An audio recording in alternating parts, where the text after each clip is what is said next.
Hello friends, இன்னைக்கு நம்ம வீடியோவில் குவைத்தில் 3 பெரிய அப்டேட் தான் நான் உங்கள் கூட ஷேர் பண்ண போகிறேன். அது என்ன அப்படின்னா, civil ID fees change, degree rule relief, 60 வயசுக்கு மேலே இருக்கிறவங்களுக்கு இகாமா அப்டேட் பற்றியும், பேச்சுலர் ஹவுசிங் ஆக்ஷன், அப்புறம் ட்ரக்ஸ் அண்ட் கிரைம் வார்னிங் பற்றியும் நம்ம டீட்டெயிலாக பார்க்கலாம். வீடியோவை ஸ்டார்டிங்லேருந்து எண்டிங் வரைக்கும் ஸ்கிப் பண்ணாமல் பாருங்கள், ஏன்னா இது உங்கள் வாழ்க்கையோட டைரக்ட்லி கனெக்ட் ஆகிருக்கும்.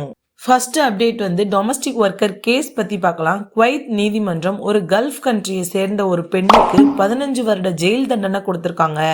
ஏன் கொடுத்திருக்காங்க அப்படின்னா, அவங்க வேலை செய்யும் மெய்ட அடிச்சே கொண்டிருக்காங்க. குவைத் அரசு இப்போ டொமஸ்டிக் ஒர்க்கர்ஸ் ப்ரொடக்ஷன் ரொம்பவே ஸ்ட்ரிக்டா இருக்கு. ஹியூமன் ரைட்ஸ் வயலேஷனுக்கு 0 டாலரன்ஸ் பாலிசி தான் ஃபாலோ பண்றாங்க. முன்னாடிலாம் பாத்தீங்கன்னா இது மாதிரியான கேஸ்ல ஒரு சிலர் எஸ்கேப் ஆயிடுவாங்க. ஆனா இப்போ ஸ்ட்ரிக்ட் பனிஷ்மெண்ட் கொடுக்குறாங்க. வெளிநாட்டவருக்கு பாதுகாப்பு கொடுக்கணும் அப்படின்றதுக்காக தான். யாராவது அபியூஸ் பண்ணுனாங்க அப்படின்னா உடனே கம்ப்ளைண்ட் பண்ணுங்க ஃப்ரெண்ட்ஸ். செகண்ட் அப்டேட் பாத்தீங்கன்னா, ட்ரக்ஸ் ஸ்மக்லிங் கிராக் டவுன் பத்தி பார்க்கலாம். யூகேல இருந்து வந்த ட்ரக்ஸ் ஷிப்மெண்ட்டை குவைத் கஸ்டம்ஸ் பிடிச்சிட்டாங்க. அவங்க கொண்டு வந்த கஞ்சா பொருட்கள், இல்லீகல் மெடிசின்ஸ் எல்லாமே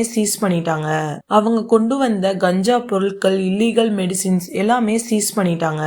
ட்ரக்ஸ் யூசேஜ் அதிகமானதுனால யூத்தோட சேஃப்டி ரொம்பவே பாதிக்கும். இப்பெல்லாம் பாத்தீங்கன்னா ஏர்போர்ட் அப்புறம் பார்டர்ல எல்லாம் ஸ்ட்ரிக்டா செக் பண்ண ஆரம்பிச்சுட்டாங்க.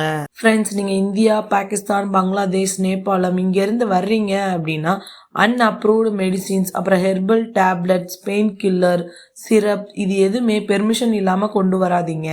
பெர்மிஷன் இல்லாம கொண்டு வந்தீங்க அப்படின்னா நீங்க ஜெயிலுக்கு போயிருவீங்க. அப்புறம் உங்களை நாடு கடத்திடுவாங்க. உங்களுக்கு லைஃப் டைம் பேன் வந்துடும். தேர்ட் அப்டேட் பாத்தீங்கன்னா, சிவில் ஐடி ஃபீஸ் சேஞ்ச் பத்தி பார்க்கலாம். இதுதான் மெயினான அப்டேட்.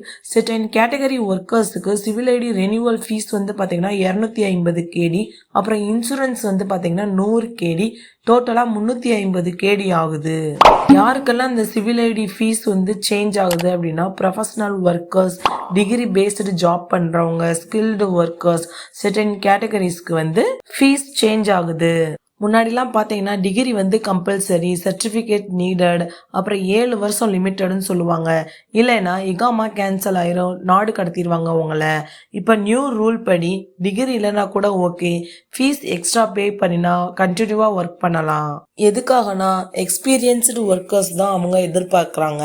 எக்ஸ்பீரியன்ஸ் முக்கியமா இல்லை சர்டிஃபிகேட் முக்கியமா அப்படின்னு கேட்டால் எக்ஸ்பீரியன்ஸ் தான் ரொம்ப முக்கியம். இதனால யாருக்கெல்லாம் பெனிஃபிட்னு பார்த்தீங்கன்னா, labour, technician, supervisor, skilled staff இவங்க எல்லாருக்குமே ரொம்பவே ரிலீஃபா இருக்கும். நெக்ஸ்ட் அப்டேட் பாத்தீங்கன்னா, 60 வயசுக்கு மேல இருக்கிறவங்களுக்கு இகாமா அப்டேட் பத்தி பார்க்கலாம். 60 வயசுக்கு மேலான இருக்க வெளிநாட்டவர்களுக்கு ஒரு குட் நியூஸ் இது. முன்னாடிலாம் பாத்தீங்கன்னா 60 வயசுக்கு மேல இருக்கிறாங்க அப்படின்னா அவங்களுக்கு ரெனியூவல் கிடையாது, டைரக்டா கேன்சல் பண்ணிடுவாங்க. ஆனா இப்ப பாத்தீங்கன்னா ரெனியூவலுக்கு அலோவ் பண்றாங்க. பட் ஃபீஸ் கொஞ்சம் ஹையா இருக்கும். இன்சூரன்ஸ் மேண்டட்டரின்னு சொல்லியிருக்காங்க. எதுக்காக அப்படின்னா, இன்னும் ஒரு சில கம்பெனிஸ் ஓல்டு ஒர்க்கர்ஸை டிபெண்ட் பண்ணி இருக்கு. ஃப்ரெண்ட்ஸ், ஒரு சின்ன அட்வைஸ், மெடிக்கல் செக்அப் கரெக்டா இருக்கு அப்படின்னா இன்சூரன்ஸை ஆக்டிவா வச்சுக்கோங்க. நெக்ஸ்ட் அப்டேட் பாத்தீங்கன்னா, பேச்சுலர் ஹவுசிங் ஆக்ஷன், அதாவது ரெசிடென்டியல் ஏரியாஸ்ல ஸ்டே பண்ணியிருக்க பேச்சுலர்ஸை ஷிஃப்ட் பண்ண சொல்லியிருக்காங்க. எதுக்காகனா, ரீசன்ட் ஃபயர் ஆக்சிடென்ட்னாலையும் ஓவர் கிரௌடிங் இருக்கிறதுனாலையும் சேஃப்டி ரிஸ்க்குக்காகவும் தான் ஷிஃப்ட் பண்ண சொல்லியிருக்காங்க. முன்னாடிலாம் பாத்தீங்கன்னா நிறைய பீப்புள் இல்லீகலா ஸ்டே பண்ணுவாங்க. ஆனா இப்போ இன்ஸ்பெக்ஷன் நடக்கிறதுனாலையும் எவிக்ஷன்னாலையும் ரீலொகேஷன் பண்றாங்க. ஃப்ரெண்ட்ஸ், எல்லாரும் ஆத்தரைஸ்டு அகாமடேஷன்ல ஸ்டே பண்ணுங்க. ரூம் ஷேரிங் லிமிட்டை ஃபாலோ பண்ணுங்க. ஃப்ரெண்ட்ஸ், ஒரு ஸ்மால் அட்வைஸ், இல்லீகல் ஒர்க்கை அவாய்ட் பண்ணிருங்க. இகாமா எக்ஸ்பைரி ஆக விடாதீங்க. ஸ்பான்சர் பெர்மிஷன் இல்லாமல் ஜாப் சேஞ்ச் பண்ணாதீங்க. ட்ரக்ஸ் அப்புறம் இல்லீகல் ஐட்டம்ஸை அவாய்ட் பண்ணிடுங்க. அஃபிஷியல் ஆப்ஸை மட்டும் யூஸ் பண்ணுங்க. ஃப்ரெண்ட்ஸ், நீங்கள் பண்ணுற சின்ன மிஸ்டேக் கூட உங்களுடைய ஃபியூச்சரை ரொம்பவே ஸ்பாயில் பண்ணிடும். இந்த வீடியோ உங்களுக்கு ரொம்பவே யூஸ்ஃபுல்லாக இருக்கும்னு நினைக்கிறேன். மறக்காமல் நம்ம சேனலை சப்ஸ்கிரைப் பண்ணிக்கோங்க. தேங்க்யூ.